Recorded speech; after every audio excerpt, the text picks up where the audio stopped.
Antes de empezar con las les explico, si entran en la página de la asignatura, pueden tener aquí una tarea. Sistema de evaluación de prácticas, es un trabajo que tienen que entregar antes del día 20 de abril, tenemos menos de un mes.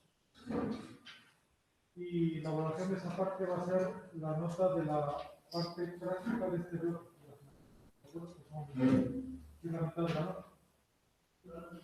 Es un trabajo que tienen que hacer equipos de 4 o 5 personas. Se organizan como quieran, pero mínimo 4, máximo 5 personas. Si es posible dentro del grupo. Si no hay forma de encajar unos con otros, pues con miembros de otro grupo que estén sueltos. Pero si es dentro del grupo, equipos de 4 o 5, no puede haber de 6 y puede haber de 3. ¿De acuerdo? Es un conjunto de 4 ejercicios para resolver problemas como los que vamos a ver en las prácticas, muy sencillos, pero hay que intentar hacerlos de forma correcta. Si pinchan ahí, van a ver un PDF,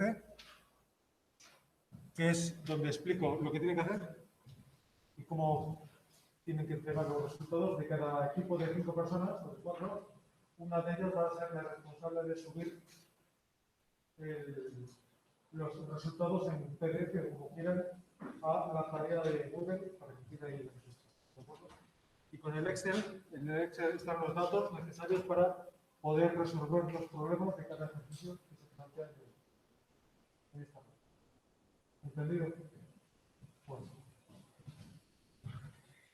estamos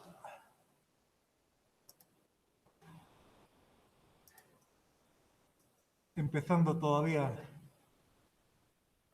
esta parte del bloque que es el tratamiento de datos ecológicos. Me imagino que han visto con el profesor Guisuraga en la pasada práctica cómo preparar una hoja de datos desde que recogemos los resultados en campo, en el laboratorio, hasta que podemos empezar a trabajar con ellos desde el punto de vista estadístico. Lo que quiero que entiendan es que lo que vamos a ver en este bloque y en estas prácticas no es tratamiento de datos psicológicos. Lo que vamos a aprender a hacer es tratamiento de datos. Y que es verdad que lo vamos a poner a ejemplificar con datos reales de experimentos, sobre todo del ámbito de las ciencias aplicales, de la biología, pero el conjunto de herramientas que vamos a ver no se aplican específicamente a la ecología en el sentido de que nosotros tenemos una serie de métodos diferentes a los que aplican en otras ciencias. No. Lo que vamos a ver es tratamiento estadístico de variables, de parámetros que no difieren estos métodos de los que aplican los físicos, los astrónomos, los botánicos, los microbiólogos. Una vez que yo he aprendido a manejar datos, me da igual el trabajo con datos psicológicos que con... Es decir, quiero decir que me da igual el trabajo con logos, que con linzas, que con cuerpos, que con tamaños de cráneos en antropología, que con enzimas en bioquímica, que con pitufos o con tuercas. ¿Por qué? Porque todos estos parámetros que hemos mencionado son variables. Variables que son conjuntos de medidas de mediciones en el campo, en la naturaleza, que van variando, por eso se llaman variables, y que podemos trabajar con todos ellos de forma análoga para eso. Ya sabemos cómo organizar nuestra hoja de datos para poder trabajar con ella. Estamos vamos a trabajar durante casi todo el curso con esta hoja que tienen aquí en PAST.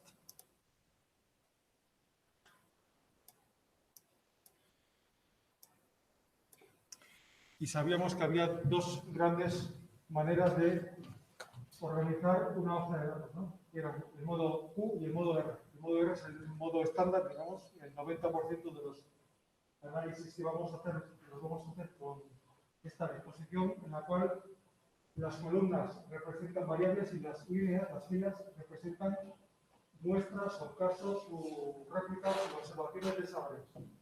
Aquí, por lo tanto, tenemos un conjunto de n columnas, es decir, 80 o más variables y 9 observaciones de cada variable, 9 réplicas de cada una de esas mediciones. Normalmente nos interesa poner las variables ambientales, digamos, las medidas físico-químicas a la izquierda y las variables biológicas a la derecha. Por las razones que vamos a entender. Ese es, como digo, el modo normal, el modo estándar de trabajar.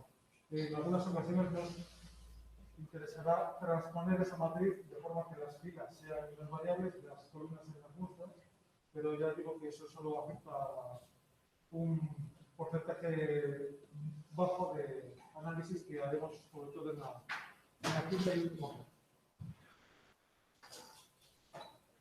Cuando nos dan como problema una hoja de datos o bien trabajamos con nuestros propios resultados, lo primero que tenemos que hacer es dedicar 5 o 10 15 minutos por el tiempo que haga falta a entender cuál es la estructura de esos datos.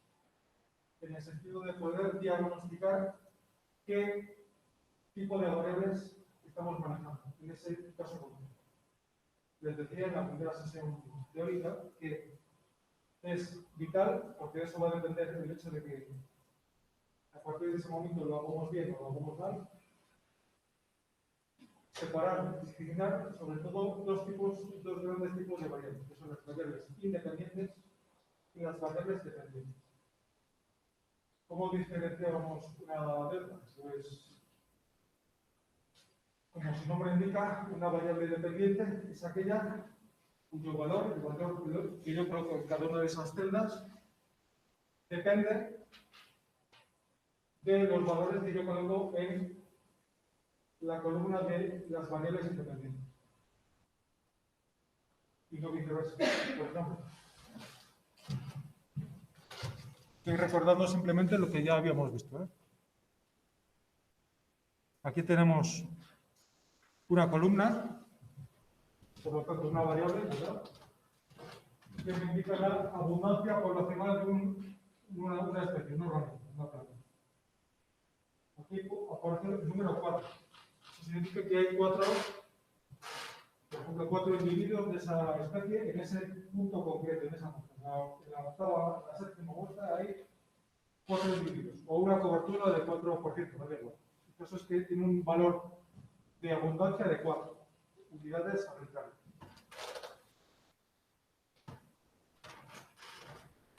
El hecho de que aquí haya 4 depende de que aquí haya 4 ejemplares de esta especie de planta. Depende de que aquí el fósforo sea de 0.6. ¿O es más bien el fósforo el que depende de que la planta esté aquí presente? ¿Qué piensan? ¿Lo primero o lo segundo? Lo primero. La abundancia de las plantas depende de la química del suelo, de la composición, de la abundancia de elementos de nutrientes en el suelo. Pero el suelo le da igual que haya plantas o no, no sabe si hay plantas. Por lo tanto, esta variable, en este caso particular en el que estamos comparando estas dos columnas, esta variable será la variable dependiente y esta otra será la variable independiente. El hecho de asignar como dependiente o independiente una columna no es una cosa fija. Podemos cambiar de criterio en función del análisis que vayamos a realizar. En algunas ocasiones, esta variable que hemos dicho que es independiente, puede pasar a ser dependiente. Si en el análisis queremos analizar la relación entre, por ejemplo, nitrógeno o sodio y fósforo. ¿Cuál es esa relación? Suponemos que es el fósforo el que depende del nitrógeno o del sodio y viceversa. Por lo tanto, no es inmediato. Hay que pararse, por eso tengo que pararse unos minutos antes a evaluar cuál es la naturaleza de los datos con los que estoy trabajando. Y sobre todo, distinguir y separar correctamente variables dependientes e independientes. Hay otra clasificación de las variables que atiende a su naturaleza numérica. Si recuerdas la distinción entre variables cuantitativas y variables cualitativas. Esta es más sencilla, porque esta sí que depende de lo que veamos escrito ahí en la celda. Variables cuantitativas, se expresan con números. Son el resultado de mediciones o de estimaciones de mediciones.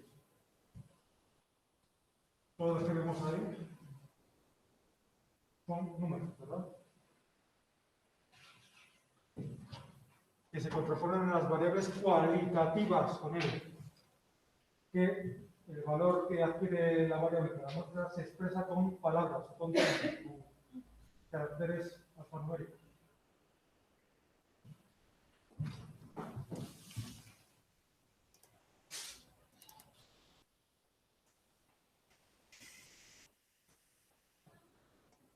Tenemos una hoja de datos que es la misma que la que hemos visto, pero esta respuesta ahora estamos en modo Q. ¿Vale? En esta hoja de datos, ¿cuántas variables hay? ¿Cuántas variables hay? 1, 2, 3, 4, 5, 6, 7, 8. ¿Todo de acuerdo? Y muestras ahí 9, ¿no? Estamos en la matriz respuesta. Esta línea, la línea 5, ¿qué es? Si yo pongo aquí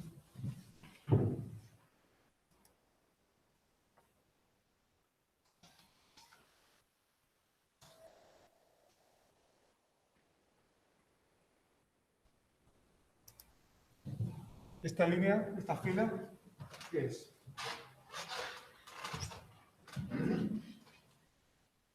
Lo que pongo aquí D significa de esas resultados, ¿no?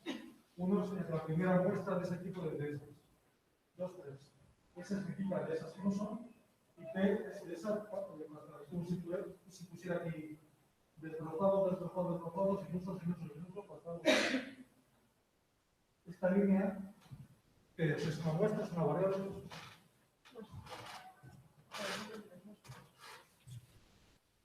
Lo que pongo yo aquí en estas celdas es siempre lo mismo o varía. A veces pone S, a veces pone D, a veces varía. ¿Sí? Pues es una variable. Por definición, si varía es una variable, por eso no me lo digo. La variable cualitativa. Atención porque por mi experiencia me da la sensación de que les cuesta ver en una tabla de datos este tipo de variables, que son muy importantes. Es raro el diseño experimental en el cual no tengamos una variable cualitativa, también llamadas descriptores, también llamadas variables de clasificación o categóricas. Tienen muchos nombres, pero hay que saber identificarlas. Normalmente nos van a dar la clave del análisis que tenemos. Son variables cualitativas que se expresan no con números, sino con palabras, con términos. El ejemplo que les ponía yo creo en teoría. Color de la flor. Blanco, blanco, blanco, rojo, rojo, blanco, rojo.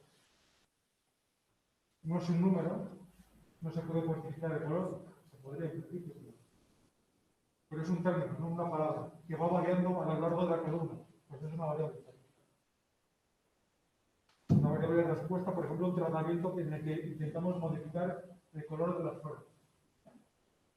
La variable de respuesta, la variable dependiente en este caso, sería una variable cualitativa. Por lo tanto, tenemos variables dependientes e independientes, y a su vez tenemos variables cualitativas y cuantitativas. Se pueden dar las 4 combinaciones. Una variable puede ser a su vez independiente, cualitativa, independiente. Las 4 combinaciones se pueden dar. Porque no tiene que ver en principio una cosa con otra. En esta práctica, esta tarde vamos a ver el caso más sencillo, para empezar por el principio, en el cual solo tenemos 2 variables. Y el papel que nos toca a los estadísticos, en principio, es intentar establecer o razonar si existe alguna relación entre esa pareja de variables. El estadístico, el bioestadístico, se limita a decir si la hay o si no la hay. Y es el ecólogo o el biólogo el que interpreta causalmente esa relación. Entonces, de ese conjunto de variables que tenemos ahí funcionando, nos quedamos con 2. El análisis más sencillo, más simple que podemos hacer en bioestadística. Es lo que se llama el análisis univariante, por contraposición al análisis multivariante que veremos a partir de mañana. El análisis univariante se llama univariante porque tenemos una única variable dependiente. En toda hoja de datos, por sencilla que sea, siempre va a haber por lo menos una dependiente y una independiente. Si tenemos 2, evidentemente le toca a cada miembro de la pareja el papel de dependiente y la otra va a ser de independiente. La cuestión es saber cuál es. Pues bien, estamos diciendo que en el caso más sencillo, en el análisis univariante, tenemos solamente 2 variables y una de ellas va a ser necesariamente la dependiente y otra va a ser necesariamente la independiente. Entonces tenemos 4 combinaciones.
Solo hay 4 posibilidades.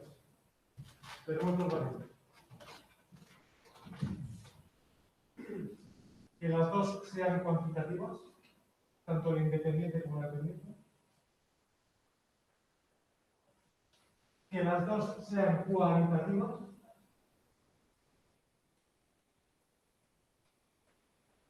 Tenemos una tercera posibilidad, que es que la independiente sea cuantitativa y la dependiente sea cualitativa. Y la última posibilidad es la opuesta, que sea la independiente la cualitativa y la dependiente la cuantitativa. No hay más frutas posibles de términos. Bueno.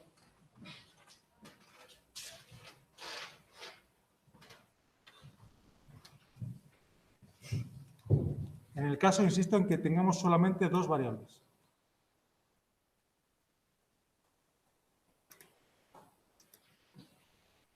Pues bien, cada uno de estos 4 casos en estadística se resuelve de forma diferente. Cuando tenemos las 2 variables de tipo cuantitativo, aquí lo que hay que hacer es una regresión lineal.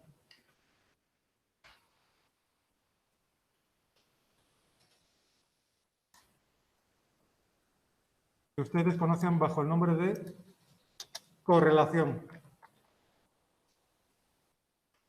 No es exactamente lo mismo, pero para nuestro caso nos da igual. Correlación o regresión lineal. Por cierto, es lineal con L, no con R. Lineal.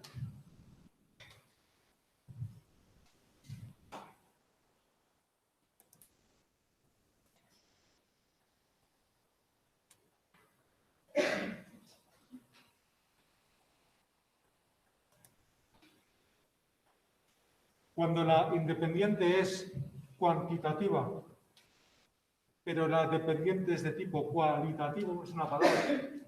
Aquí lo que hay que hacer es una regresión logística.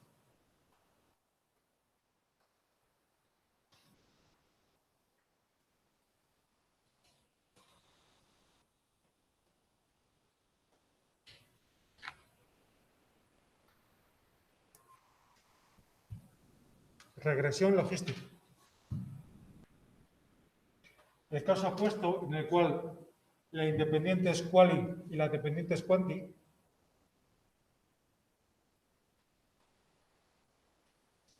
esto se resuelve en estadística mediante un análisis de la varianza, más conocido por sus siglas en inglés, ANOVA. Palabra que ya les debería sonar. ¿Han tenido matemáticas o estadística antes? ¿Les suena algo de esto? Correlaciones han hecho, aunque no lo sepan, han hecho millones de correlaciones. ¿Quién no ha hecho en Excel el gráfico de puntitos y la línea con el R cuadrado? Todo el mundo. Pues eso es una regresión lineal. Esto es el tercer caso, que es el análisis de la varianza. Analysis of variance, ANOVA. Y el cuarto y último caso, cuando ambas, las dos, son de tipo cualitativo, este caso se resuelve en estadística mediante tablas de contingencia.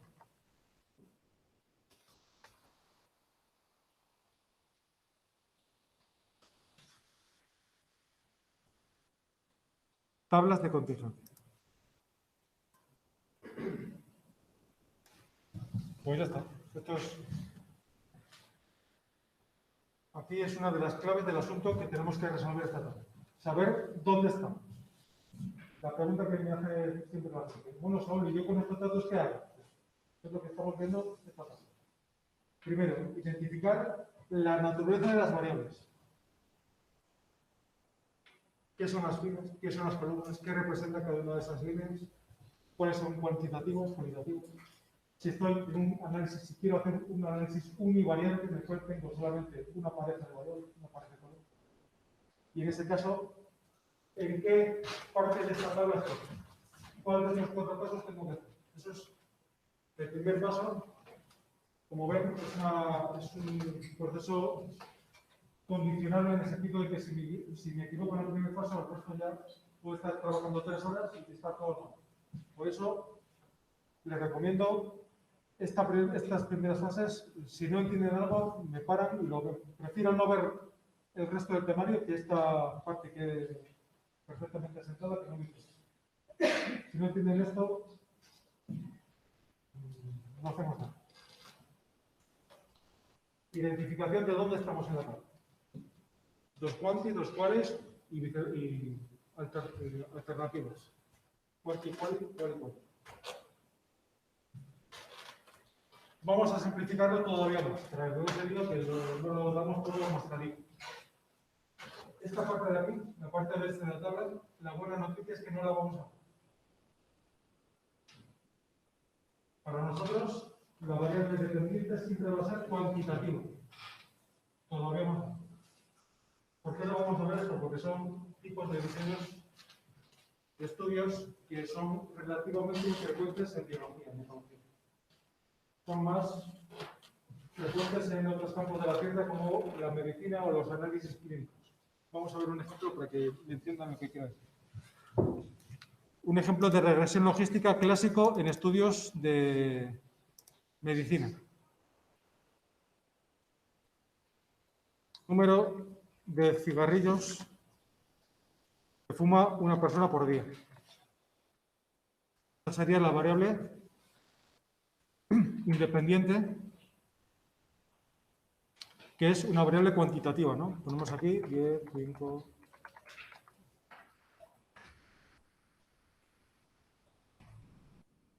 La variable respuesta, la variable dependiente, es de tipo, decimos que es cualitativo.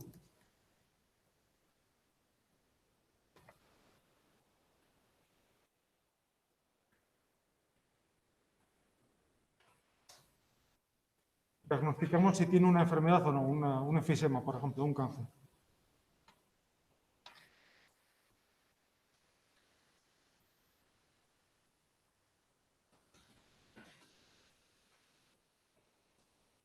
Esta tabla, que tiene dos variables, una quali y otra quanti, variable independiente y variable dependiente, ¿cómo se resolvería? Una reversión logística, para ver si hay algún tipo de asociación entre el número de cigarrillos que fuma una persona y el riesgo de contraer la enfermedad, o el hecho de estar diagnosticado con la enfermedad. ¿Cómo sería este mismo diseño parecido con una tabla de contingencia en la cual ambas son cualitativas? Pues simplemente sería intentar encontrar alguna relación entre el hecho de ser fumador y estar enfermo.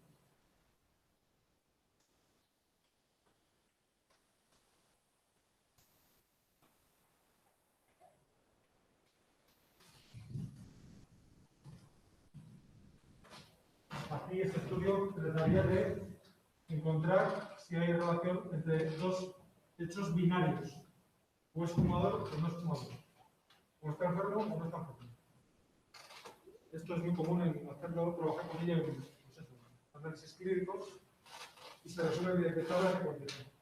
Son, como ven, estudios que para nosotros son relativamente poco útiles, por lo tanto los vamos a pasar por alto, a no ser que quieran ampliar alguna cuestión al respecto. Nos vamos a centrar en la parte izquierda de la tabla, en la cual solo tenemos variables cuantitativas como variables respuesta, como variables dependientes. Por lo tanto, limitamos nuestro campo de actuación a dos grandes herramientas, que es el mundo de la regresión lineal y el mundo de los diseños de tipo ANOVA.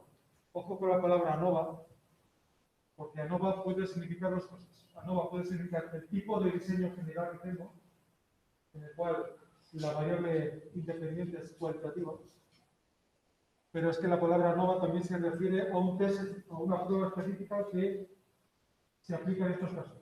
Por lo tanto, cuando me oigan hablar de ANOVA, puedo referirme o bien al diseño de tipo ANOVA o bien al test ANOVA. Tienen, si usan la misma palabra para ambas cosas.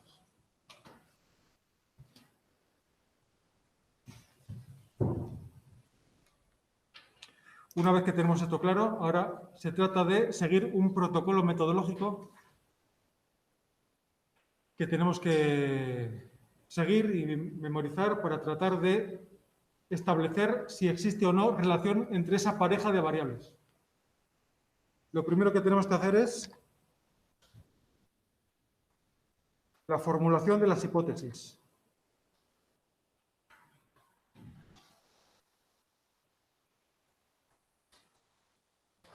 Si se conectaron esta mañana ya hablamos un poquito de esto.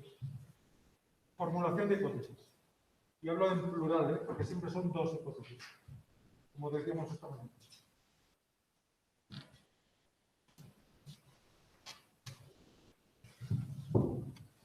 Vamos a trabajar siempre con dos hipótesis, una que vamos a llamar H0, que es la hipótesis nula, y otra que va a ser la H1, que llamamos hipótesis alternativa. La primera que se formula es la H1, la hipótesis alternativa.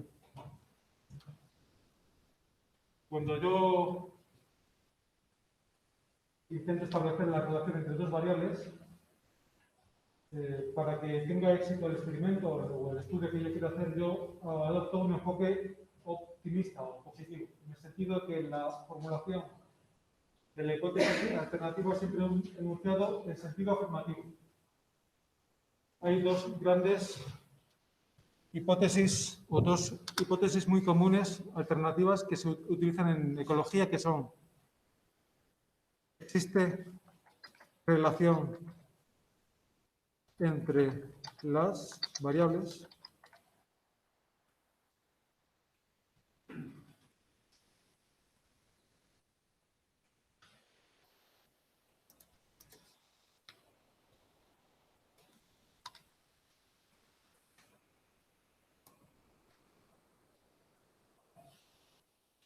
Y otra también puede ser, existen diferencias entre los tratamientos.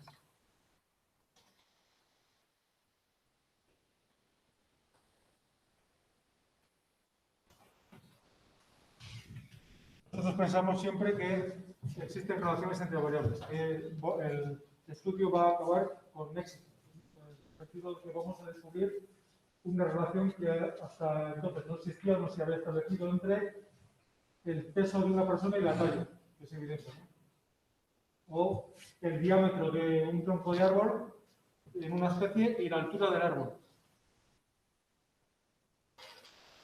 O bien, en estudios de tipo ANOVA, por ejemplo, el efecto que tiene la adición de un fertilizante sobre el crecimiento de una planta.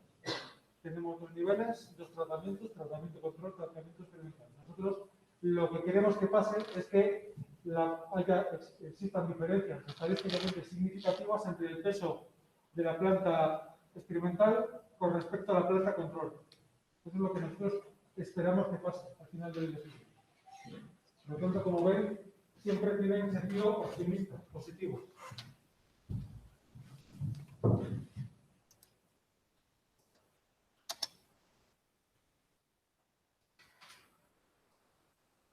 Una vez formulada esta hipótesis, le damos la vuelta al enunciado y así construimos la hipótesis nula, que siempre tiene un sentido negativo o pesimista.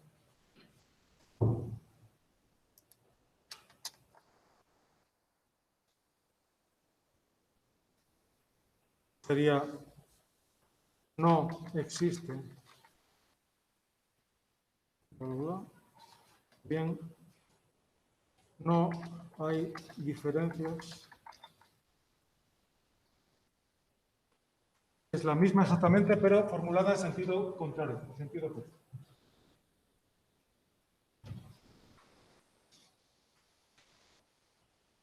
¿Vale? Primer punto importante. Y además lo que estoy diciendo hay que explicitarlo cuando nos piden hacer un trabajo, por ejemplo, dentro de unos meses o dentro de unos años van a tener que hacer todo esto. Es un trabajo muy importante, el más importante de la carrera, que se llama trabajo de fin de grado. ¿No es eso? En el cual ustedes tienen que plantear un estudio, bien experimental, bien de laboratorio, bien de campo, en el cual tienen que resolver todas estas cuestiones y demostrar que son capaces de seguir el método científico desde el principio, desde la formulación de hipótesis hasta el establecimiento de las conclusiones. Pues el objetivo de esta parte de este bloque de la asignatura es que aprendan a seguir este protocolo. Primer punto, está claro, ¿no? Establecimiento de las hipótesis. Segundo,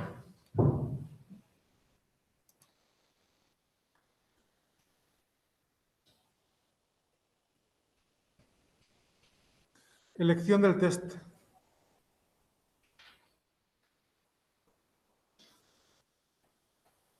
A mí me gusta más la palabra prueba, porque test.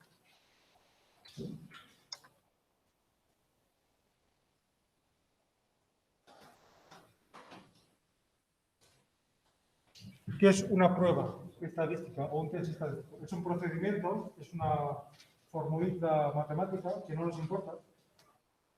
Simplemente lo que tenemos que saber es que el resultado de esa prueba nos va a decir cuál de las dos hipótesis es cierta. La nula o la alternativa. Es un cálculo que de hecho se podría hacer a mano o con calculadora, pero afortunadamente disponemos de herramientas informáticas que nos facilitan mucho el cálculo. Antiguamente, cuando yo estudiaba, por ejemplo, había que hacerlo todo con calculadora, o casi todo. Ahora la estadística se ha facilitado muchísimo con los ordenadores, porque los procedimientos computacionales son muy largos y bastante difíciles, pero con esta nueva tecnología tenemos los resultados al instante, al momento. Antes no, antes era más complicado. Las pruebas estadísticas, que hay cientos de ellas diferentes, la cuestión es elegir la correcta, y para eso estamos aquí, para aprender a decantarnos por la prueba adecuada en cada caso. Nos permiten establecer con un cierto grado de certidumbre, cuál de las dos hipótesis es cierta. Si la que queremos nosotros o la opuesta. Por lo tanto, el resultado va a ser binario también. No va a haber un intervalo de incertidumbre. Nos dice o si sí o si no. O si el experimento ha tenido éxito, si hay diferencias significativas entre la planta experimental y la planta control, o efectivamente hay una relación entre el diámetro del tronco y la altura del árbol, o entre la talla del niño y el peso del niño, o si por el contrario no la hay. Lo que hay que tener en cuenta, y esto es importante, es que las pruebas estadísticas se establecen siempre sobre la hipótesis nula. No sobre la nuestra, no, sobre la contraria, sobre la nula. Son procedimientos matemáticos que atacan, por así decir, la hipótesis nula. Y nos van a decir si la hipótesis nula, el H0, es verdadera o es falsa. Repito, son pruebas que definen la veracidad o la verosimilitud de la hipótesis nula. Y pueden pasar, por lo tanto, dos cosas. O bien que se confirma que la hipótesis nula es cierta, y en ese caso, fin del experimento. Hemos fracasado, entre comillas, porque no hemos demostrado diferencias significativas entre el tratamiento experimental y el tratamiento control, o no hemos demostrado estadísticamente una relación entre las dos variables, o puede pasar lo contrario, que demostremos que la hipótesis nula es falsa. En ese caso, lo que hacemos es optar provisionalmente por la hipótesis alternativa. Y concluimos en ese estudio que la hipótesis, la nuestra, la hipótesis, lo que nosotros queríamos que saliera, es la verdad, es cierto. Vamos a ver varios ejemplos.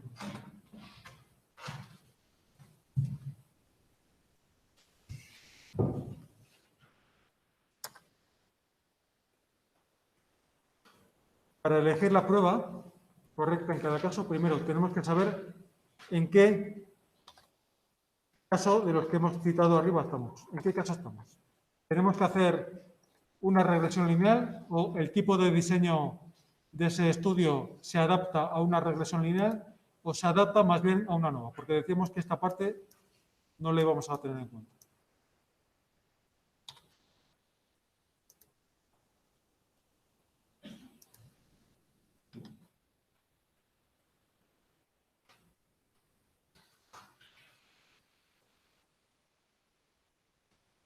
Una vez que tenemos eso claro, que a su vez esa parte implica, como repito una vez más, saber cuáles son las variables independientes, las dependientes, etcétera, etcétera. Una vez que tenemos eso claro, lo que hay que hacer en este punto del protocolo es determinar si la variable dependiente, la dependiente, cumple una serie de requisitos.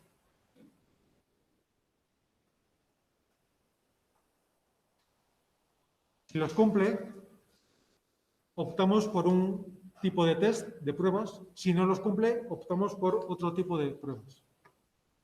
¿Cuáles son estos requisitos que debe cumplir una variable dependiente cuantitativa, por tanto, siempre?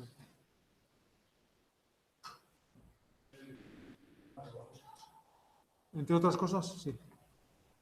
Por ejemplo, la continuidad. Continuidad.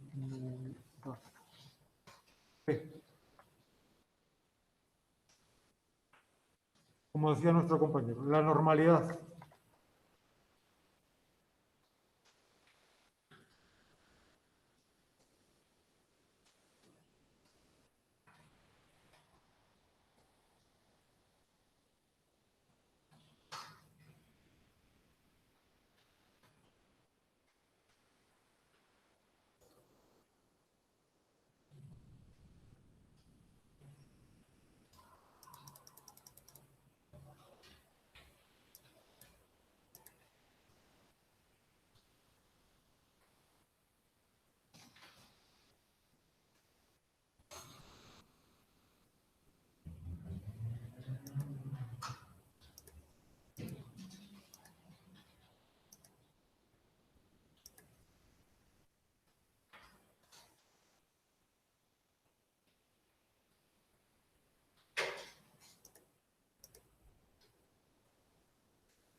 Si lo que tenemos que hacer es una regresión lineal, si ambas variables son cuantitativas, la variable independiente debe cumplir estas dos condiciones. Debería cumplir estas dos condiciones: continuidad y normalidad. Si lo que me toca hacer es una nova, entonces son las cuatro: continuidad, normalidad, independencia y homocedasticidad. Vamos a verlas una por una.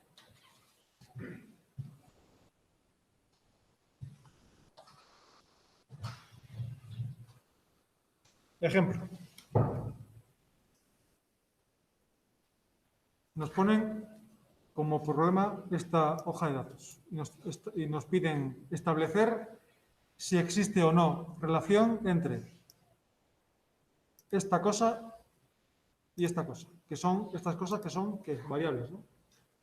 Esta variable, esta columna y esta columna. Estamos, por lo tanto, ya definiendo los términos. Tengo dos columnas seleccionadas, dos variables. Del resto de la tabla me olvido, como que no existe, lo puedo borrar si quieren.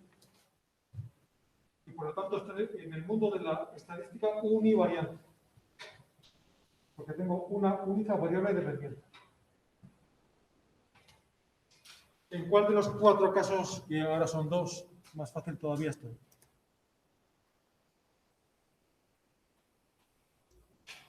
¿Dónde estoy en esta tabla? ¿Dónde estoy?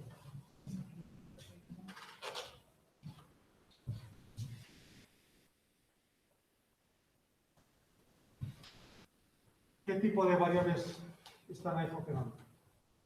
¿Cuantitativas o cualitativas?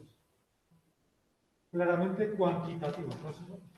Por lo tanto, ¿qué tengo que hacer? Una regresión lineal, una correlación entre las dos variables.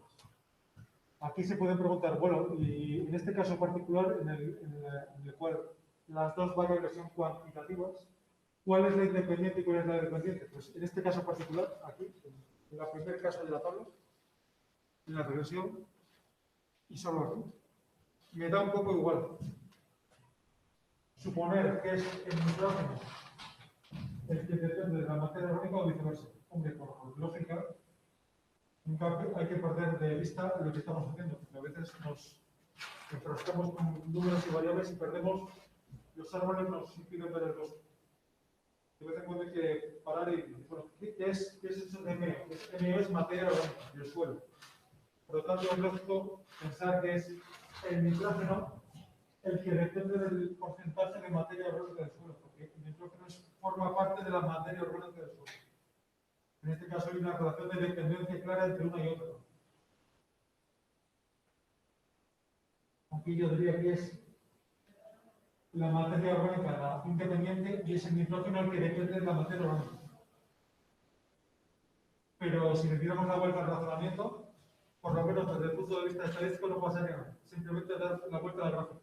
Pero el gráfico saldría exactamente igual. Es decir, el hecho de asignar, en este caso concreto, en el cual las dos variables son cuantitativas, el papel de independiente o independiente de cualquiera de las dos nos daría un principio igual, porque los resultados van a ser el mismo. ¿Vale? Tenemos claro, por lo tanto, que tenemos que hacer una regresión lineal y ¿cuál es el segundo punto del orden del día? La formulación de hipótesis. Para formular hipótesis nos viene bien, es bastante didáctico, el trazado de gráficos que ya han aprendido en la primera clase. Cuando lo que tengo que hacer es una regresión lineal, el tipo de gráfico correcto en este caso, y subrayo lo que he dicho, el tipo de gráfico correcto en este caso, y estoy diciendo por lo tanto que el resto de gráficos no son correctos en este caso. ¿Oído, confirmo? Se llama dispersión.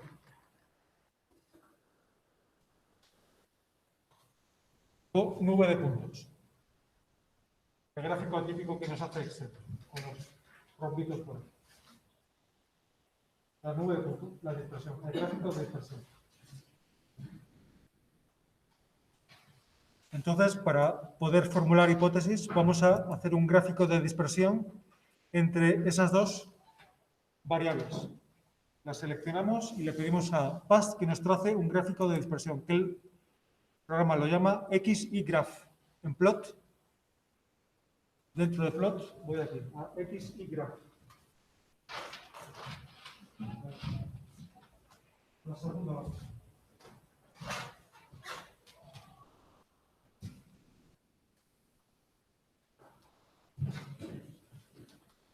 El gráfico de dispersión es el gráfico más sencillo que hay, en el cual cada pareja de valores viene representada por un punto en un plano cartesiano, ¿no? En coordenadas cartesianas. ¿Qué nos sugiere ese gráfico? Tenemos que, a partir de esa imagen, poder formular las hipótesis, la hipótesis alternativa y la hipótesis. ¿Les da la sensación así a simple vista, que no hayamos hecho todavía la prueba de estadística, que existe algún tipo de relación entre la materia orgánica y el nitrógeno del suelo? Dicho de otra forma, estos 9 puntos que corresponden a esas 9 muestras están dispersos al azar ahí por el gráfico. Parece que no. Curiosamente, parece que se agrupan todos a lo largo de esta línea recta. Eso nos sugiere que es bastante probable que exista una dependencia lineal entre la concentración de materia orgánica del suelo y su nivel de nitrógeno. Eso es lo que parece que sugiere el gráfico. Pero no lo hemos demostrado. Atención a eso, porque muchas veces caemos en el error. Los gráficos no demuestran nada.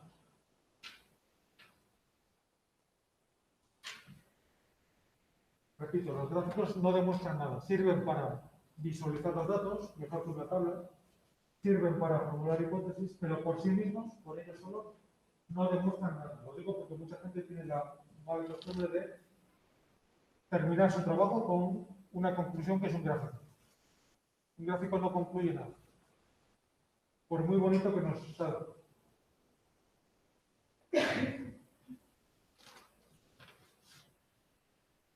En ciencia las cosas no se demuestran con gráficos, se demuestran con estadística, con pruebas estadísticas.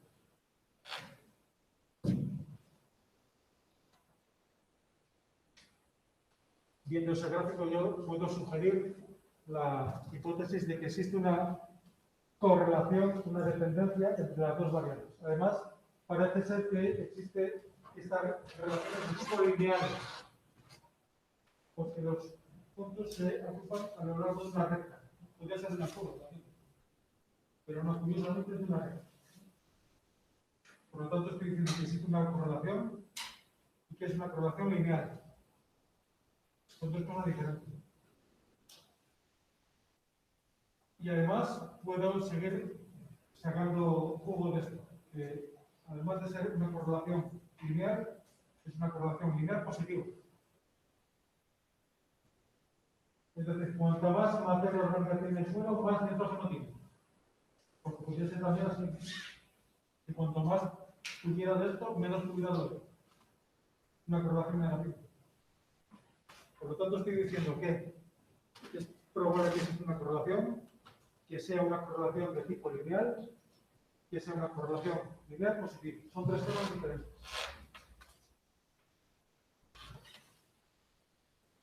En cualquier caso, mi hipótesis alternativa es que existe una relación entre las variables. H1. H0. No existe una correlación entre las variables.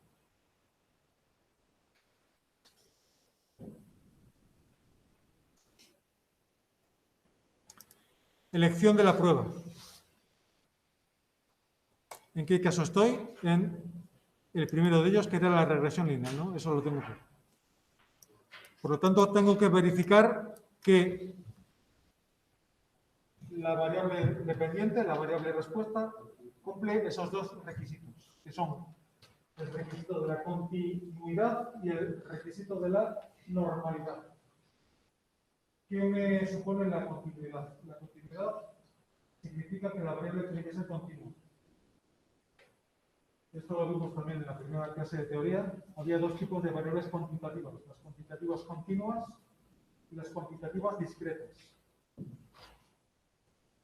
Las cuantitativas continuas son aquellas que se expresan con números reales. 2.718, 3,1416, 2.5, 7.3, las que admiten decimal. Las cuantitativas discretas son aquellas que se expresan con números naturales. Típicamente, en ecología hay dos, claramente, que son el número de individuos y el número de especies. Cuando yo cuento algo, cuento el número de árboles de una parcela, o cuento el número de especies de un ecosistema, o cuento las patas de un bicho, cuando cuento cosas, el resultado va a ser una variable cuantitativa, claro, pero discreta. Porque yo tengo 7 osos en la parcela o tengo 8, no puedo tener 6 o 5. Y tengo 10 especies vegetales en el bosque o tengo 12, pero no lo puedo tener como así. Son variables que se expresan con números naturales, con números discretos. Pues bien, para poder hacer una correlación, necesito que la variable respuesta, el nitrógeno en este caso, lo que yo pongo en el eje de las sillas, sea continuo. ¿Qué pasa si mi variable dependiente es discreta? Pues este problema se resuelve muy fácil, se continuiza. Valga el verbo. Es decir, se transforma de discreto a continuo. ¿Cómo se hace? Muy fácil. En vez de expresar los números absolutos, lo transformo en porcentaje. Al 100% lo llamo al máximo, a la suma, al sumatorio le llamo al 100%, al X le llamo M. Es decir, si mi variable de respuesta es la cantidad de individuos que hay en una población, en vez de expresarlo 25, 72, lo que hago es sumarlo todo y esa suma es el 100%. Y a cada cantidad concreta de esa columna es el X%. Una regla de 3. Y así paso de una variable discreta a una variable continua. Y lo mismo con riqueza, con el número de especies. Al total le llamo 100%, a cada cantidad de esa columna le llamo X%. Lo transformo en un porcentaje. Fácil de solventar, en el caso no es muy común, pero a veces ocurre que nuestras variables dependientes son discretas y entonces se transforman en continuas de esa forma. Este requisito, además, es muy poco importante. De hecho, muchos libros me lo mencionan. Porque el hecho de trabajar con variables discretas como si fueran continuas no altera excesivamente los resultados. Simplemente que lo que estamos aprendiendo, creo que sepan cómo hacer un análisis bien desde el principio, pero también quiero que sepan que no es un requisito muy necesario para el resto del análisis. El segundo requisito sí que ya es un poquito más importante. No tanto como no tiene tanta importancia como se le da en la literatura, pero sí que es bastante importante. Es el de la normalidad. Necesitamos que la variable respuesta, la variable dependiente, sea normal. ¿Qué es una variable normal? La que se distribuye siguiendo la forma de la famosa campana de Gauss, que ya les debería sonar. Una variable normal es aquella en la cual la mayoría de los valores que adquiere esa variable están en torno al valor central. Y por lo tanto hay muy pocos valores extremos. La variable estatura de los presentes en este área es una variable normal. Pues debería serlo, en el sentido de que casi todos nosotros tenemos una estatura que está en torno a la media, o cercana a la media. Si la media es de 1,70, por ejemplo, pues la mayoría de nosotros tendrá una estatura próxima a esa media. Y habrá muy poca gente muy alta y muy poca gente muy baja. Eso es una variable que se distribuye normalmente.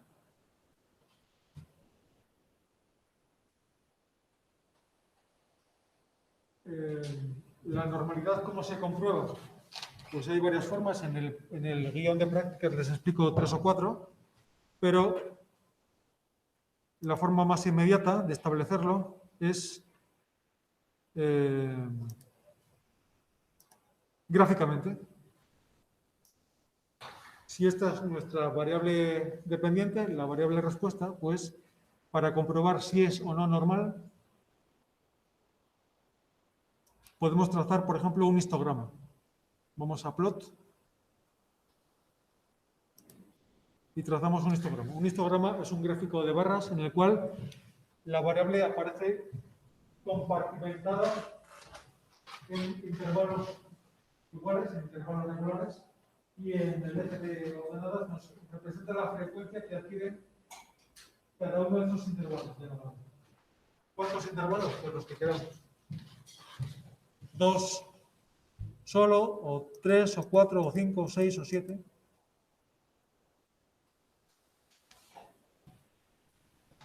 ¿Se entiende esto, no? Dividimos la variable en compartimentos estancos, en intervalos cerrados, por ejemplo, la estatura. Y 1,50 vamos a seguir, 1,60 vamos a seguir, 1,70 vamos a seguir, completar todo el espectro de estaturas que hay en la clase. Y en el eje de aquí representamos la frecuencia en la cual aparece ese intervalo de estaturas. El 15%, el 20%, el 30%, el 20%. Si la variable fuera normal, esperaríamos que el histograma adquiriera más o menos esta silueta, esta forma.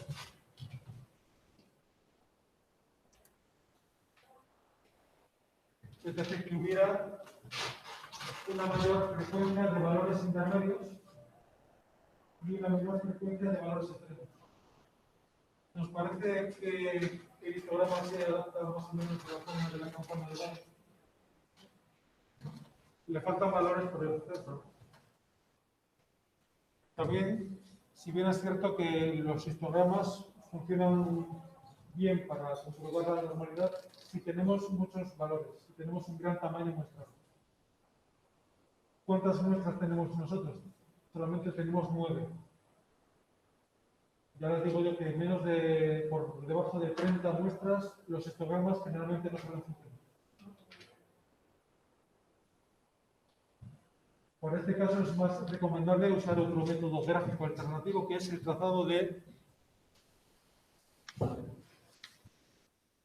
curvas de probabilidad normal. Gráficos de probabilidad normal.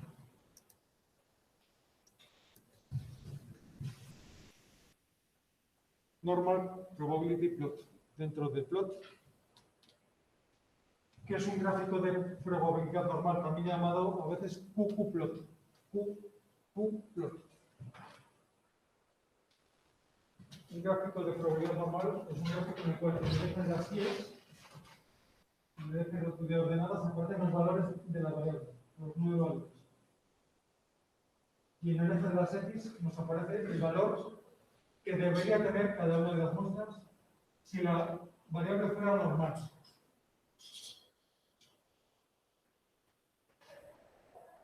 Si la variable fuera perfectamente normal, estos 9 puntos aparecerían perfectamente alineados a lo largo de esta línea. Como de hecho hay desviaciones muy pequeñas con respecto a esta línea, podemos asumir en este caso, desde mi punto de vista, que la variable es normal, a pesar de lo que nos sugería el histograma. En el caso de que tengamos un tamaño más pequeño, en mi opinión es más fiable que el QQ-plot, este gráfico de probabilidad normal, que el histograma. Y me van a preguntar, bueno, ¿y cuánto de desviado se tiene que poner los puntos para que consideremos que no es normal? Esto te lo da la experiencia. Cuando ves el primero, no te puedes decir que no has visto los 50, pues ya aprendes a diagnosticar cuando una variable es normal. Ya les digo yo que viendo esos puntos ahí, muy próximos a la línea central, se puede asumir sin riesgo a equivocarnos que la variable es normal.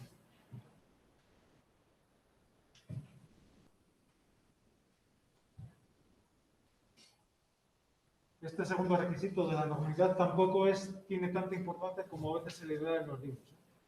En el sentido de que podemos asumir desviaciones de la normalidad hasta cierto grado, sobre todo si tenemos muchas muestras. Si nuestro tamaño de muestra es muy grande, si en vez de tener 9 muestras tuviéramos 90, 900 o 9000, aunque la variable respuesta no se ajustara perfectamente a la normalidad, podríamos asumir que sí que está este tipo de solución.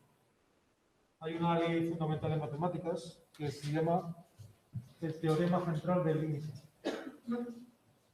que me dice que a medida que voy aumentando el tamaño muestral, la variable, sea cual sea la distribución que siga, tiende a seguir la distribución normal.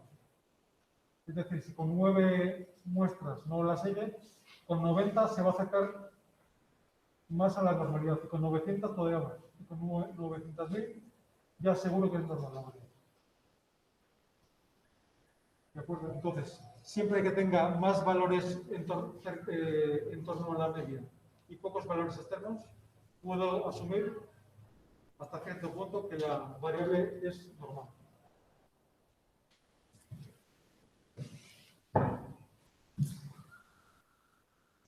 Y estas serán las dos cosas que tenía que comprobar antes de hacer la regresión lineal.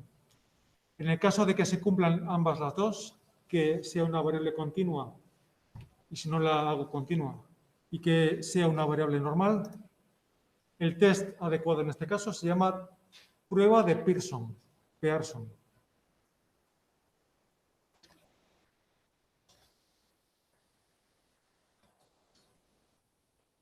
Mayúscula porque es un Pearson.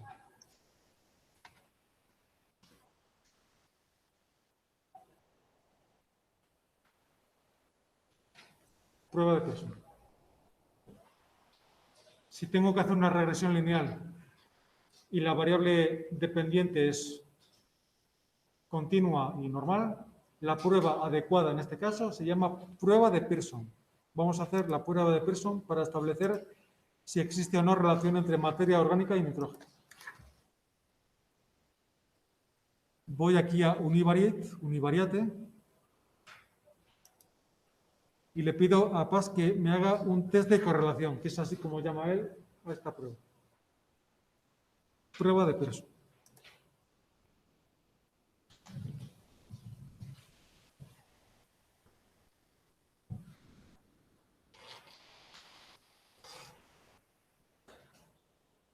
¿Todo el mundo tiene esos datos?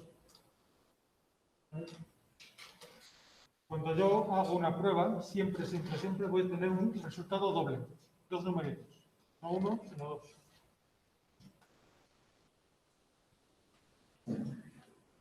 Uno de ellos es lo que llamamos el estadístico de la prueba. El estadístico de la prueba. Que va cambiando de nombre en función de la prueba. Hay decenas de pruebas diferentes y cada una de ellas tiene su propio estadístico. En concreto, la prueba de Pearson, el estadístico de esta prueba se llama coeficiente de correlación, que se denota normalmente por la letra R minúscula. Ustedes cuando hacen correlaciones en PAS, en Excel, ven el R cuadrado, ¿no es eso? El R cuadrado es el cuadrado de este coeficiente de correlación.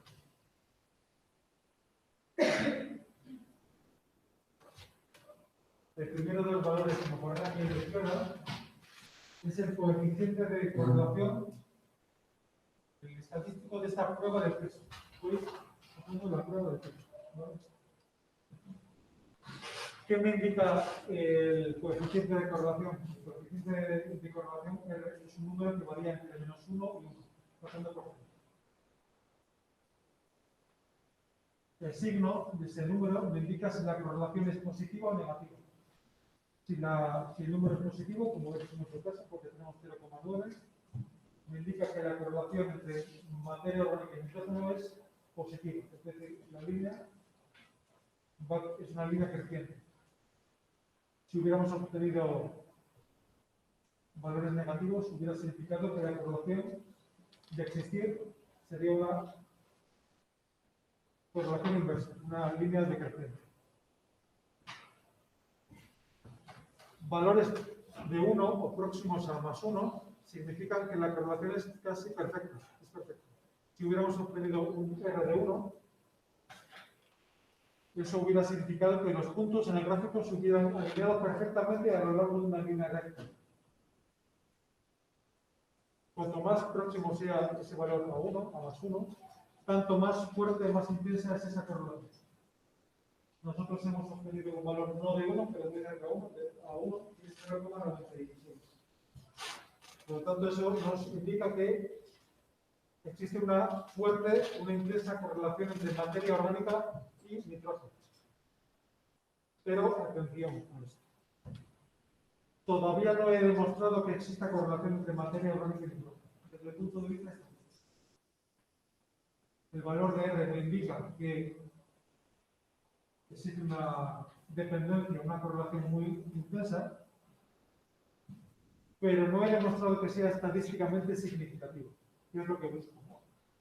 Lo digo porque muchas veces nos encontramos con trabajos en los cuales el investigador planta en el gráfico con el valor de R y que como es muy alto, podemos asumir que hay una correlación estadísticamente significativa entre... No funciona así.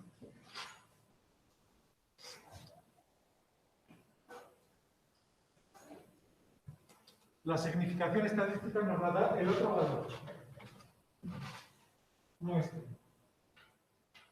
Por eso tenemos que acostumbrarnos siempre, cuando hacemos una correlación y cuando hacemos un test en general, a señalar los dos valores, el estadístico y este otro valor, que es el valor de P. ¿De acuerdo? No tenemos que conformarnos con poner esto, porque ya les digo que eso no nos indica nada acerca de la significación de la correlación. Yo les podría traer ejemplos de coeficientes de correlación como este, o todavía más altos, de 0,99, y la correlación no es significativa. Y viceversa, valores aparentemente bajos, de 0,23, y la correlación es significativa. ¿Por qué? Porque la significación depende, entre otras cosas, del tamaño muestral. Cuantos menos muestras tenga, tanto más alto tiene que ser este valor de R para que me dé una correlación significativa entre las dos variables.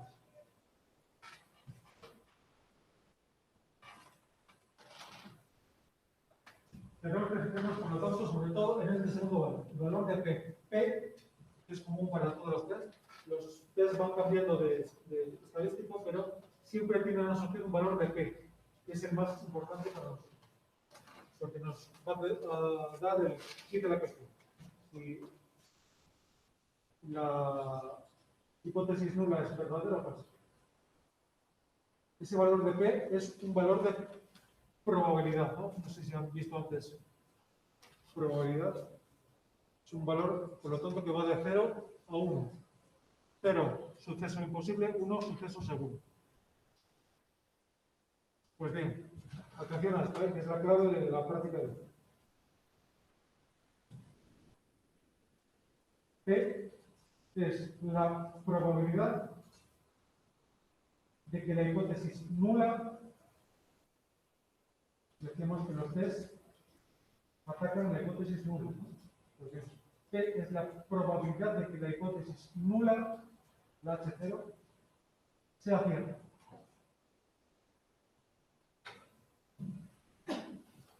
¿Entendido? ¿Qué valor de P hemos obtenido? ¿Saben leer estos valores? Cuando ven encima E, esto es como si pusiera 10 elevado a abajo.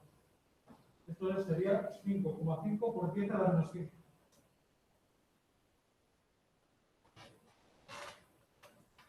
O si lo prefieren, 0,00005. Esa es la probabilidad de que la hipótesis nula sea cierta. ¿Cuál era mi hipótesis nula en este caso? Aquí me la refiero. La hipótesis nula en este estudio concreto de estas dos variables era que no existe relación entre materia orgánica y nitrógeno. Por lo tanto, ese resultado me dice que la probabilidad de que no, subrayo, enfatizo ese no, la probabilidad de que no exista correlación entre materia orgánica y nitrógeno es de 0,00005. Conclusión del estudio.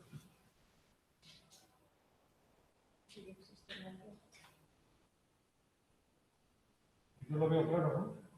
Estamos diciendo que es prácticamente imposible, con una probabilidad cercana a cero, que no exista correlación.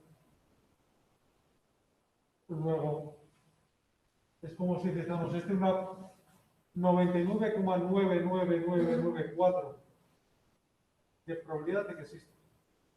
Y me podría decir, hombre, ¿no sería mucho más fácil decirlo así? Que existe una probabilidad de cercano a 1 o al 100% de que exista. Pues no es lo mismo.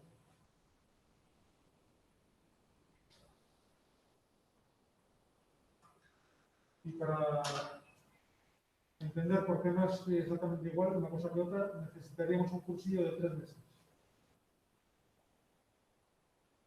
No tenemos tiempo, por lo tanto se lo tienen que creer así, como dogma de fe.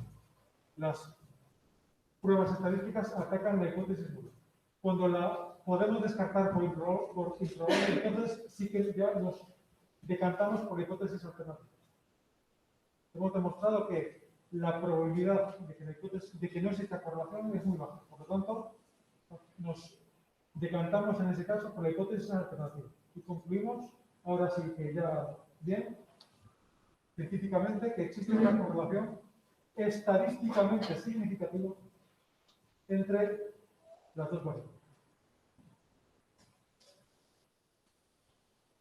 ¿Cómo de pequeña tiene que ser ese valor de P para que pueda concluir que existe o que no existe? ¿Puede ser ese valor límite umbral que me permite decir si sí o si no?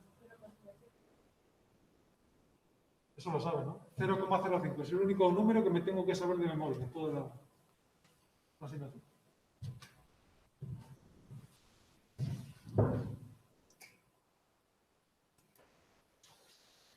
Puedo obtener o bien valores de P menores a 0,05 o bien valores de P mayores de 0,05. En ese caso, mi hipótesis alternativa se confirma por expresión, digamos, de la nula, y si no, pues nos quedamos con la nula. Es decir, no habríamos demostrado que existe una correlación entre materia orgánica y tiempo. ¿Por qué? Porque efectivamente no la hay, o porque nuestro tamaño muestral es insuficiente como para demostrar esa relación.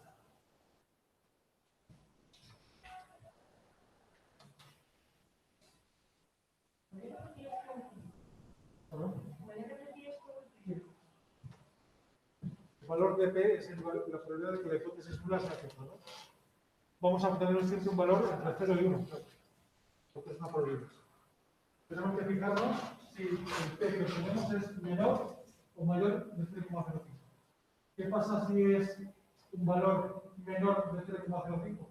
Rechazamos la hipótesis nula y aceptamos, se dice siempre, aceptamos provisionalmente la hipótesis alternativa. ¿Qué pasa si sucede lo contrario? Si obtenemos un valor de P superior, más grande que 0,05? Que nuestro estudio ha fracasado. En el sentido de que no hemos podido demostrar una correlación.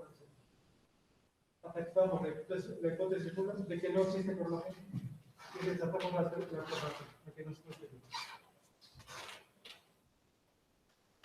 Nunca vamos a obtener valores de 0, exactamente, ni de 1. Porque nunca podemos descartar que esos 9 puntos hayan aparecido alineados al azar. Yo tengo aquí un cuadrado, imagínense en el suelo, un cuadrado de un metro por metro. Y tiro 9 trocitos de papel, así al azar. ¿Qué probabilidad hay de que aparezcan perfectamente alineados en la diagonal del cuadrado? Hombre, es muy improbable, pero imposible no es. Luego 1.000.000 de veces, 2 o 3 me saldrán así alineados. La probabilidad nunca va a ser 0. Va a ser todo lo próximo a 0 que queramos, pero nunca va a ser 0. Ni tampoco va a ser 1. Es más, si nos sale 0 exactamente es porque el ordenador no puede computar números más pequeños, pero no más así. A nosotros nos interesan valores cuanto más bajo sea para que nos quede así como regla, cuanto más bajo sea el valor de P, tanto mejor para nuestra hipótesis.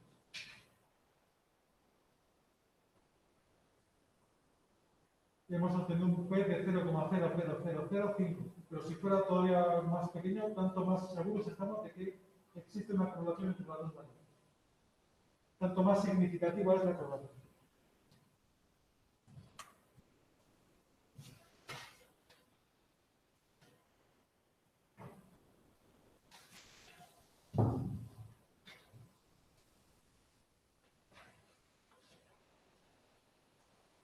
Vamos a hacer el otro caso, en el cual tenemos que hacer un diseño de tipo ANOVA, en el cual la variable independiente es de tipo cualitativo.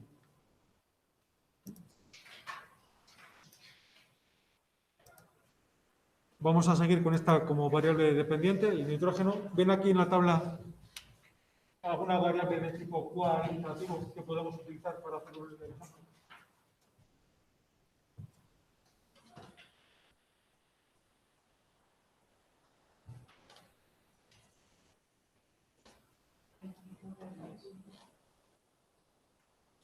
Ojo, porque también aquí solemos meter la foto. Esta columna, con equipo, con aquí una G,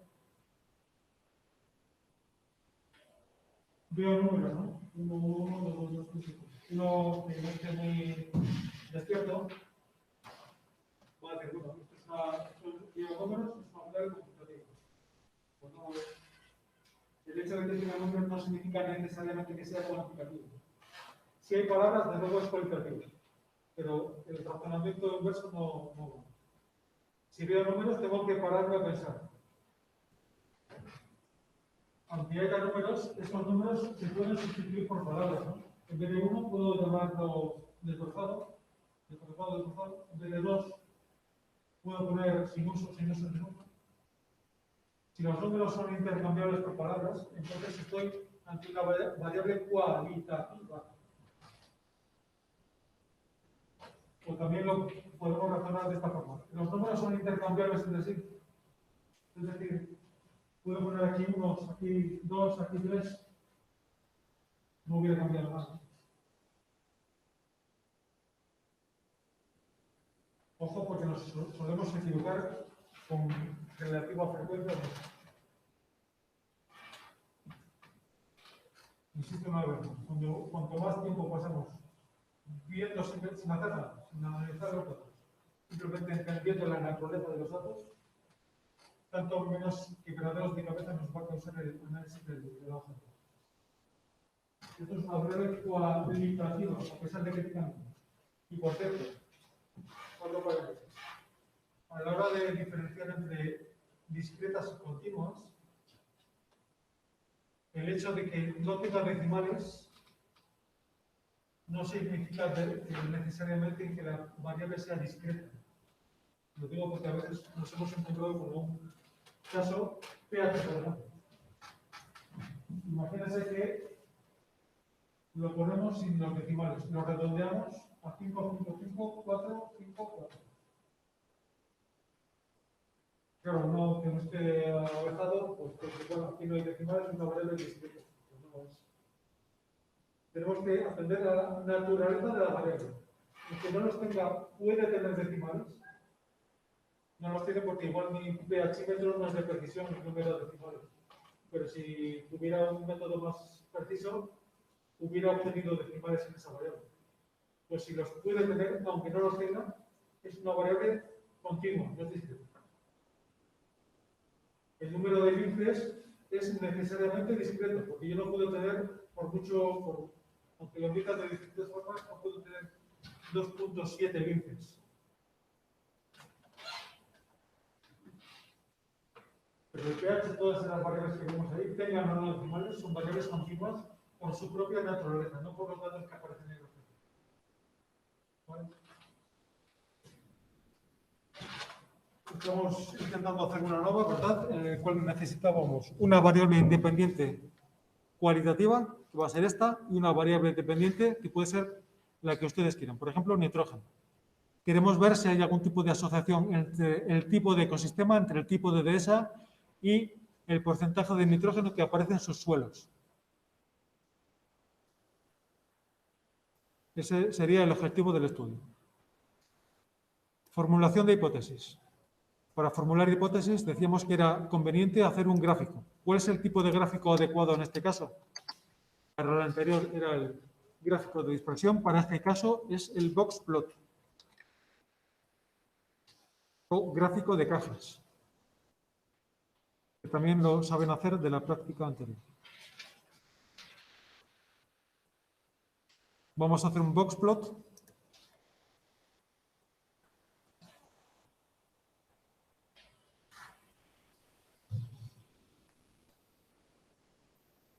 Cuando le dan aquí a esta opción, por defecto no nos aparece un box plot, nos puede hacer una cosa parecida que se llama gráfico de barra, en el cual tenemos el nitrógeno de la concentración de nitrógeno de los ecosistemas 1, que son los desbrozados, los de esas sin uso y las de esas con poder.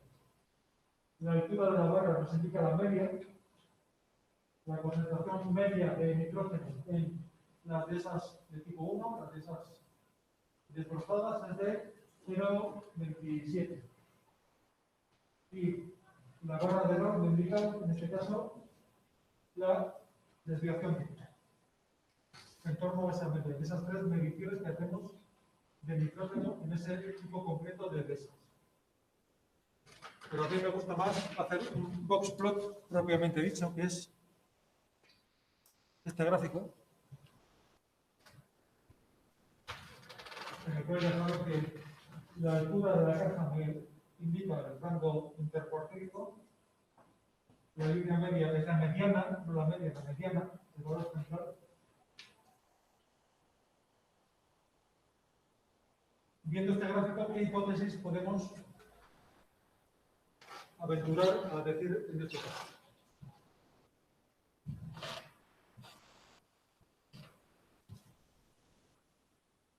Están las tres capas en la misma zona del gráfico. Parece que hay de esas que son especialmente ricas en nitrógeno, otras que tienen así, y otras que tienen poco nitrógeno. Por lo tanto, podemos decir que es probable que existan diferencias en cuanto a la concentración de nitrógeno entre los tres niveles en los cuales he diferenciado la variable independiente. ¿No? Si nos aparecieron los tres, pues diríamos que no hace falta hacer estadística porque es prácticamente seguro de que no existen diferencias significativas entre los tres tipos de ingresos. Pero viendo esto así, podemos decir que es bastante probable que no haya diferencias. Pero tenemos que demostrarlo porque, como decimos, los gráficos por sí mismos no demuestran nada.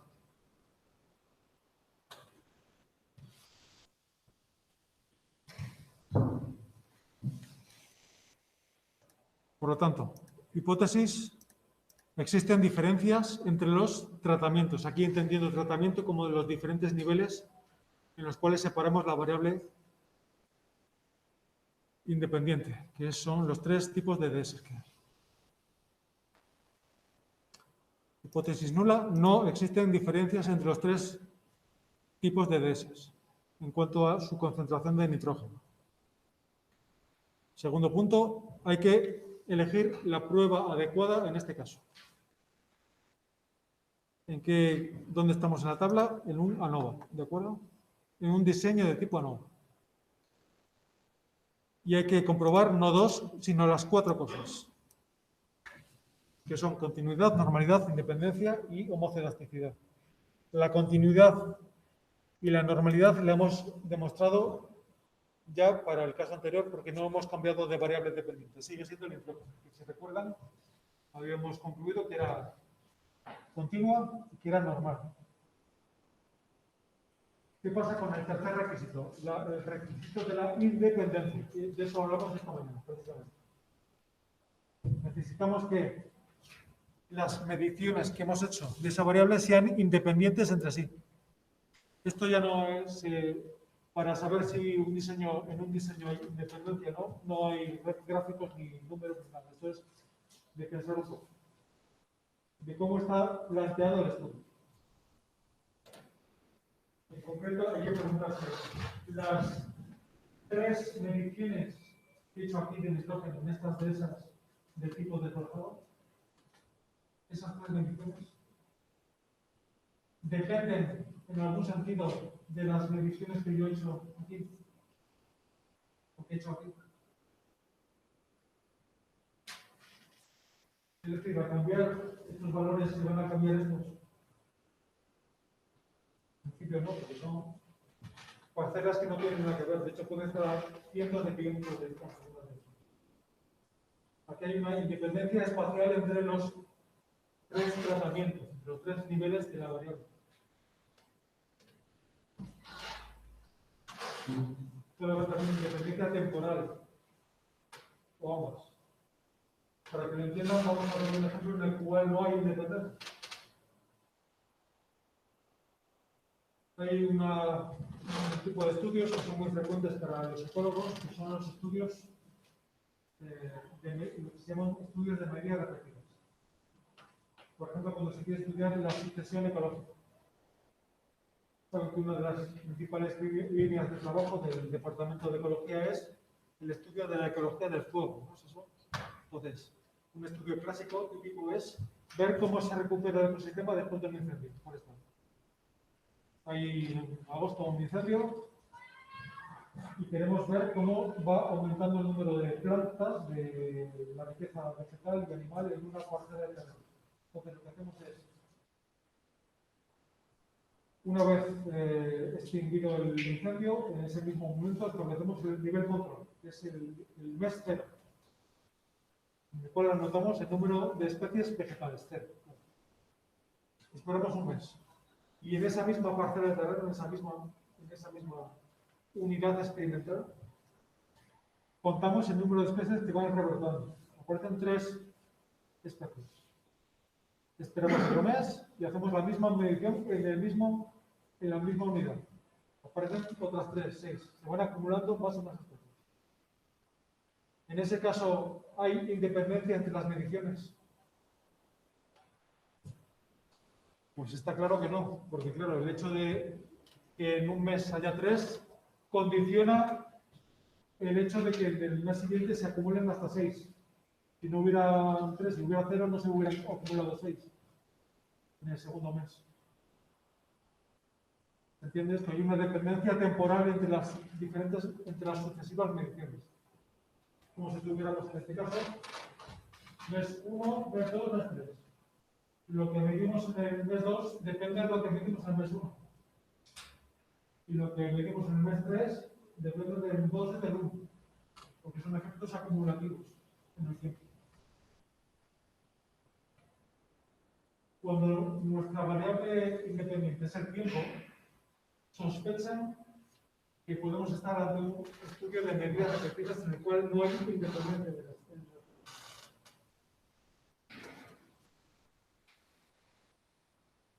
Otro ejemplo son los estudios con pseudorréplicas, que decimos esta mañana. Antes y después de un vertido, en el mismo río.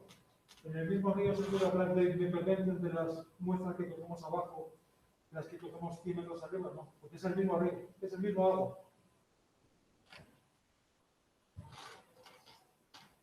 Otro ejemplo. Yo soy un nutricionista y he diseñado una dieta, un régimen dietario. Y quiero comprobar si mi dieta es efectiva o no. ¿Para qué? Para bajar el peso de los pacientes, ¿no? ¿Cómo diseñaría un estudio para tratar de evaluar la eficacia de mi dieta? Pues cogería una población de 20 personas, por ejemplo, tamaño muestral aceptable. ¿Y qué pasa? Cierto control, nivel control, nivel estadístico, ¿no? Control, la divido esa población que se supone que es una muestra representativa del universo, que sería la población de España, por ejemplo, con más o menos mitad de hombres y mujeres, con niños, con adultos, una muestra representativa de la sociedad. La divido en 2. A las 10 personas de la derecha, por ejemplo, las llamo población control, y a las 10 personas de la izquierda las llamo población experimental, seleccionadas aleatoriamente para que haya aleatorización de la red. ¿Qué hago a la población control? No le hago nada, por eso se llama control. Entonces le dejo durante un mes o 2 meses que siga su dieta habitual. Y a la población experimental, a las 10 sujetos de la población experimental, les someto a la dieta durante el mismo tiempo. El resto de condiciones igual. Al finalizar el experimento, peso para las 2 poblaciones. Y si encuentro diferencias estadísticamente significativas con la prueba adecuada que sea en cada caso, si la población experimental pesa menos por término medio que la población control, entonces mi dieta es efectiva. Nada que aportar, no va a ser el diseño. En ese caso, hay independencia entre los dos niveles de la... ¿Cuál sería la variable independiente en este caso? La variable independiente sería dieta, con 2 niveles. ¿Sí o no? Control experimental. ¿Hay independencia entre las mediciones que hago entre la población control y la población experimental? En ese caso. Claramente, sí. De hecho, ni se conocen. Son tan independientes que no es necesario ni que se conozcan los dos grupos de personas. Pueden estar incluso separados espacialmente. Uno de Murcia y otro de Madrid. Ahora, bien, ¿qué pasaría si el mismo estudio lo hiciéramos de la siguiente forma? En vez de trabajar con 20 personas, trabajamos solo con 10. Y lo que hago es a esas 10 personas las peso antes de la dieta. Y lo anoto. Las peso antes, que sigan la dieta durante un mes o 2 meses, y una vez finalizados esos 2 meses, las vuelvo a pesar. ¿Entiendes esto? Aquí hay independencia, es también válido ese planteamiento.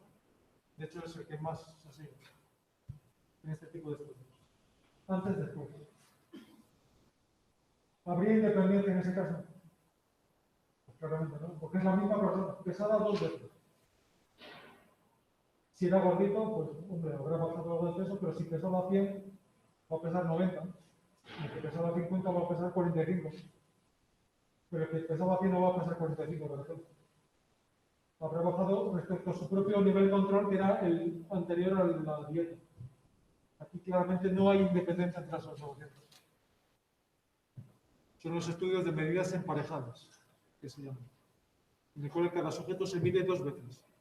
Es como la parcela del incendio que se mide varias veces en el tiempo.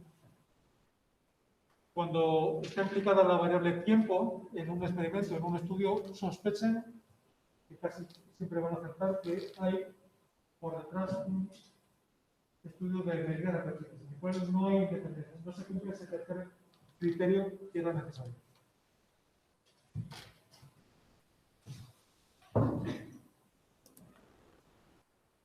¿Hay independencia en este estudio? Decíamos que sí, ¿no? Porque las parcelas son totalmente independientes unas de otras en un estudio en el cual sabemos, porque lo hemos comprobado, que no existe pseudo-replicación tampoco.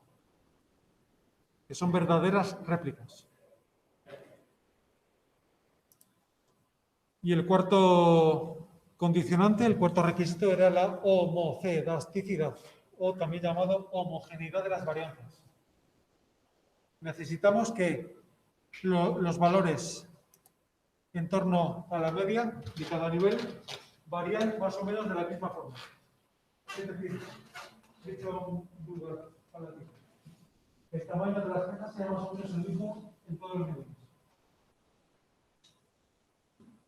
Que no una persona sea así, otra así y otra así. Eso sería un síntoma claro de heterogeneidad, de las variantes. En un gráfico de barras se puede ver observando el tamaño de las barras de roca. Que tiene que ser si hay homogeneidad de varianzas, si hay homocedasticidad más o menos el mismo.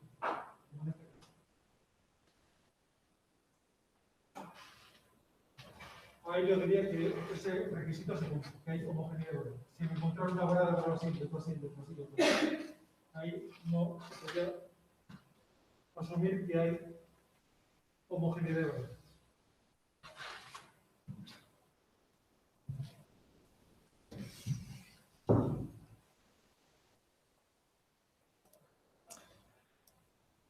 Si se cumplen los 4 requisitos, como es en este caso, ¿se cumple continuidad? Sí. ¿Se cumple normalidad? Sí. ¿Hay independencia? Sí. ¿Hay homocedasticidad? Sí. Si se cumple todo, es el diseño perfecto que no nos da quebraderos de cabeza. Entonces, la prueba adecuada, hay 2 pruebas adecuadas.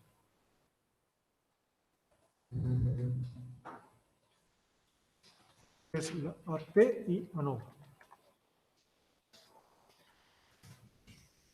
AT de Student y la prueba ANOVA. Por eso decía que ANOVA puede referirse al tipo de diseño o bien a una prueba en concreto que se utiliza para este tipo de diseño.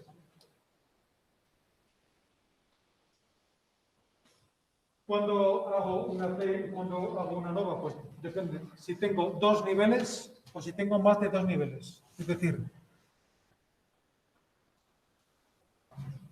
cuando tengo solo 2, ¿esto no existe? Cuando tengo solo 2, control y experimental, por ejemplo, hago una P de este tipo. Cuando tengo más de 2, 3, 4, 5 o 100, hago una ANOVA.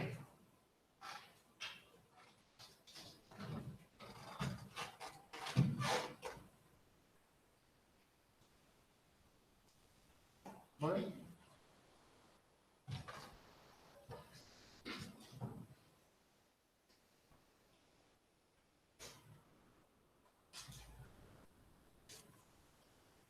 Vamos a hacerlo. Hemos dicho que se cumplen todos los requisitos y hay más de 2 niveles, hay 3, por lo tanto, ¿qué es lo que tengo que hacer? Una ANOVA, ¿no? Pues voy aquí a Univariate y aquí en ANOVA me voy a la primera opción.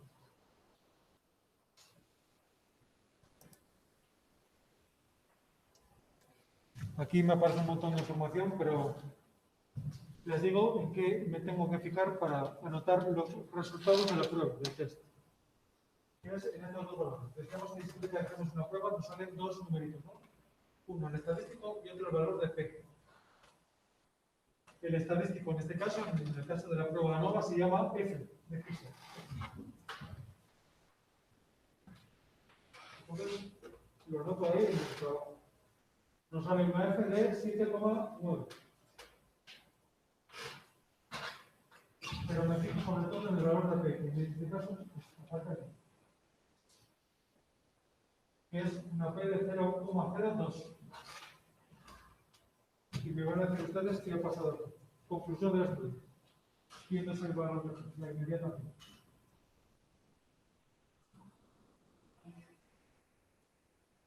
¿Qué era P? Era la probabilidad de que no existieran diferencias. Hay un 2% de probabilidades de que la hipótesis nula sea cierta. De que no existan diferencias de nitrógeno entre los 3 tipos de dehesas. Conclusión. Casi lo más seguro es que sí existan diferencias. Es un valor, en cualquier caso, por debajo del valor umbral del 5%, del 0,05, más pequeño, por lo tanto, descartamos la hipótesis nula y confirmamos la hipótesis alternativa. Conclusión del estudio, existen diferencias estadísticamente significativas. Ahora sí.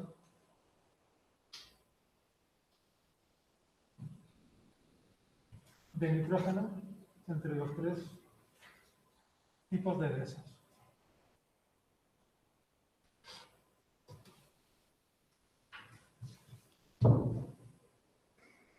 ¿Qué pasa si nos fallan algunos de estos requisitos?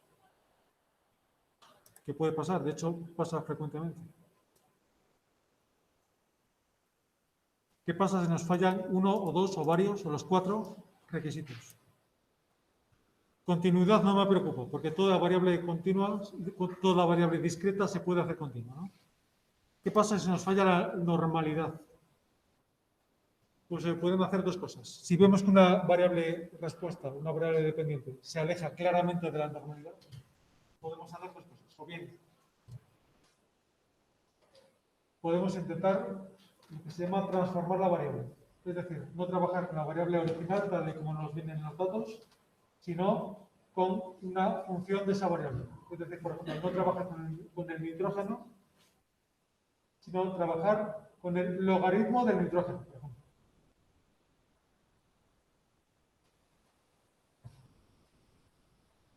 O con la raíz cuadrada del nitrógeno.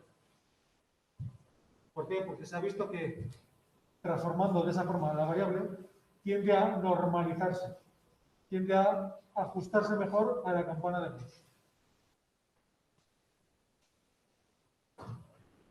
Tienen que saber que ahora mismo esa opción de normalizar no se recomienda, porque se ha comprobado que causa más problemas de los que resuelve. Ahora mismo, antiguamente, como no había herramientas informáticas, no quedaba buen remedio muchas veces que transformar. Pero ahora mismo, como hay opciones alternativas, es mejor dejar la variable tal como está, no transformar. Y es más, de hecho, si la variable en cuestión es un conteo de especies o de cosas o de individuos, no es que no se recomiende, es que no se debe transformar la variable. Variables que además muchas veces, casi siempre, bueno, siempre, no casi, siempre no son normales. Si la variable respuesta es un conteo de bichos, de plantas o de animales, esa variable nunca va a ser normal. Y si lo es, pues sospechan de que algo está mal. Porque esas variables se distribuyen con otra función, la función de cosas. ¿Qué podemos hacer si queremos evitar transformar? Pues utilizar una familia de test estadísticos que se llaman los test no paramétricos. Que los veremos en la siguiente práctica. Ahora quiero que sepan simplemente que para todo test normal o paramétrico, que son los que hemos visto ahora, la T, el ANOVA, el Pearson, etc., todas estas pruebas tienen su equivalente no paramétrico. Son como dos familias de test en las cuales para cada test paramétrico, los que hemos visto hasta ahora, tiene su equivalente en el mundo no paramétrico. ¿Cuál es el equivalente no paramétrico de Pearson? Spearman, que lo veremos la próxima parte. ¿Cuál es el equivalente no paramétrico de la T de Student? Mann-Whitney, lo tienen aquí. ¿Cuál es el equivalente no paramétrico de ANOVA? Kruskal-Wallis.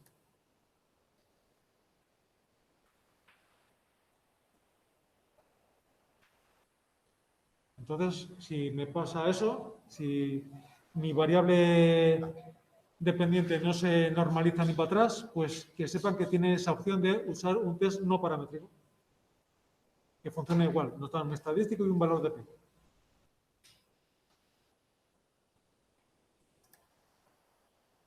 ¿Y qué pasa si lo que me falla es la independencia? Si la variable, vamos, si el diseño experimental carece de este requisito de independencia, si es un estudio de medidas repetidas o es un estudio con pseudo replicación, pues un poco lo mismo.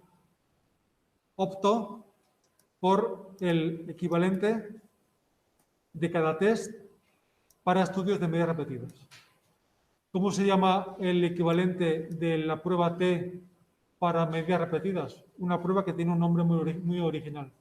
T para medidas repetidas.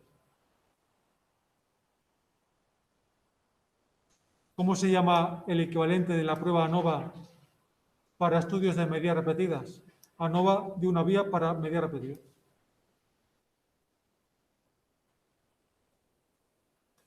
¿Y qué pasaría, que no es descartable, si me fallan las dos?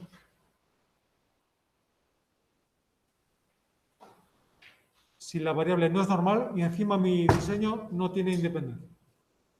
Pues aún así podemos seguir trabajando, porque tenemos, que esto ya es la repanocha, test para variables no normales y además para medidas repetidas, que son El equivalente de la T es el test de Wilcoxon y el equivalente de la ANOVA es el test de Friedman.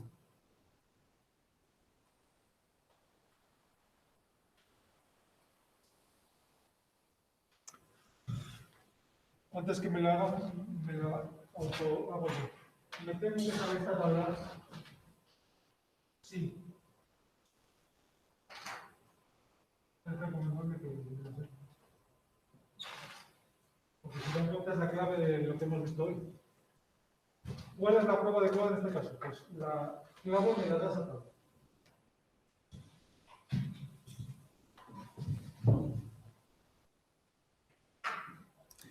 Y por último, ¿qué pasa si lo que me falla es la última, la homocedasticidad? Que es un requisito muy importante que por alguna razón que desconozco no se le da la importancia que tiene. Porque mucha gente, de hecho, ni siquiera lo comprueba si mi variable es homocedástica o no. Pues este requisito es el más puñetero, por así decirlo. Porque si nos falla este criterio, hay pocas cosas que podemos hacer. Se recomienda intentar transformar la variable, porque las transformaciones que normalizan la variable normalmente también suelen homogeneizar la variable. Las transformaciones típicas, que son logaritmo o bien natural o bien decimal, la raíz cuadrada, el arcoseno, también se puede utilizar. Esas transformaciones normalmente suelen homogeneizar la variable, suelen estabilizar la variable, suelen hacer más iguales las barras de error a lo largo del error. Pero si ni aún así se homogeneiza la varianza, siempre tenemos el recurso, el último recurso que tiene el estadístico, que es aplicar un test especial que se llama test de Welch. Es un test especialmente diseñado para variables heterocedásticas. Bastante criticado en la literatura científica, pero bueno, que sepan que por lo menos el último recurso al que podemos agarrarnos es hacer un test de Welch. Más que no hacer nada, pues siempre podemos hacer. El test de Welch, cuyo resultado lo tienen aquí.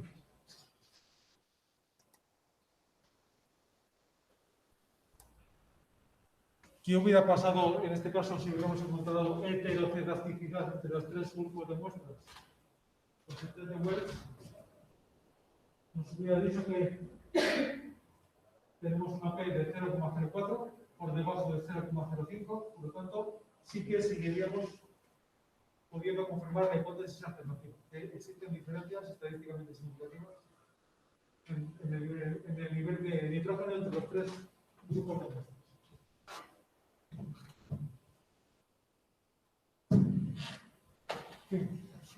Ya sé que es un montón de información de golpe, pero esta lección va a quedar grabada en YouTube, entonces lo revisan, lo repasan. No olviden la tarea que tenemos pendiente para el día 20, ¿de acuerdo? Ya hay cosas que, con los conocimientos que tenemos hasta ahora, por lo menos 2 de los 4 ejercicios ya los pueden hacer. Es decir, no lo dejen todo para el final. Y como siempre digo, pues si tienen alguna duda o quieren plantearme algún caso para discutir, pues por mi parte encantado. Por correo electrónico, por la mensajería de Moodle, estoy paso después. Si no tienen dudas, díganme.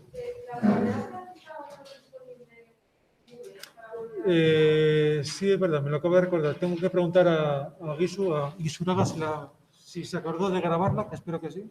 Pero sí, teóricamente.